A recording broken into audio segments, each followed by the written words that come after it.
岛内传来信号，解放军动作要提前了，不要被人给带了节奏。大家好，我是肖云华。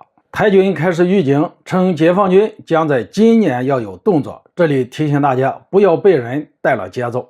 眼下美国在中国周边的一切布局，似乎都是围绕着台海问题来的。就说一点，大家以为美国为什么计划向日本出售400枚战斧式导弹呢？虽然已经有人敏感地意识到，美国这一举动旨在强化围堵中国的力量，毕竟在军事层面加大了对日本的武装，说明了还是为了针对中国。但大家可能忽略了一点，那就是美国加强对日本的武装，其实也是在为台海问题在做准备。听说在美国内部已经有了关于解放军解决两岸问题的具体时间，只不过这个所谓的具体时间有两个，一个是以美国空军4星上将为代表的中美在2025年必有一战论，另一个则是因为解放军会在2027年动手。总之，不管是2025年还是2027年，美国计划向日本出售战斧导弹的时间就定在了2026年，似乎就在瞄准2025、2027这2个时间节点。当然不排除这是一个巧合，但美国为台海问题所做的布局不只是武装日本那么简单。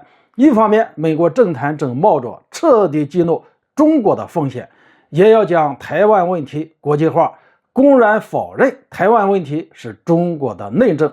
另一方面，美国已经通过设计台海问题的法案，把阻止解放军的行动、保护台湾问题写进了自己的法律之中。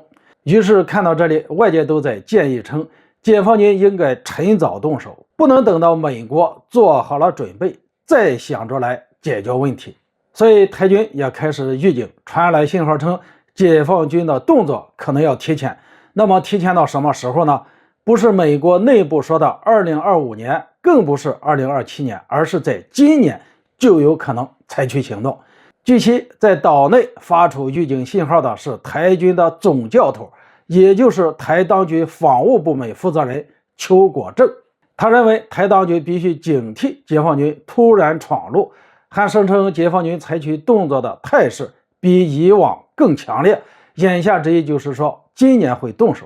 在我看来，邱国正之所以会有这样一个判断，大概有几个方面。其一，美国在台海问题上的挑衅动作太危险，可谓是极尽疯狂，已经到了大陆难以容忍的地步。其二，解放军在台海周边的动作正变得越来越频繁。其三，舆论都在带节奏，建议晚动手不如早动手。总之，随着美国不断挑衅，台海局势正变得越发紧张。而由于两岸军事实力悬殊，是任何外部势力都无法改变的事实，这也导致岛内部分势力非常的恐慌。而作为台军的总教头，邱国正的周围肯定整天充斥着各种信息，他有这样的判断也就不奇怪了。但问题是，台军的预警到底是为了渲染威胁，加剧两岸紧张局势，还是真的听到了某些风声呢？在我看来，想要弄清这个问题，就得先弄清解放军动手的时机是否真的到了。首先要明确一点，那就是我国解放台湾问题本意是要通过沟通谈判，但并不愿意让两岸同胞兵戎相见。但问题是，现在美国和台当局的部分政客正在通过各种手段来逼迫我们不得不用武力来解决问题。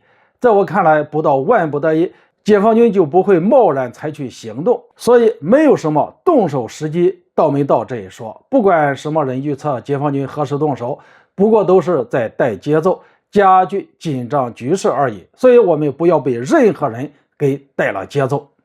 好了，今天就说到这里，咱们下次见。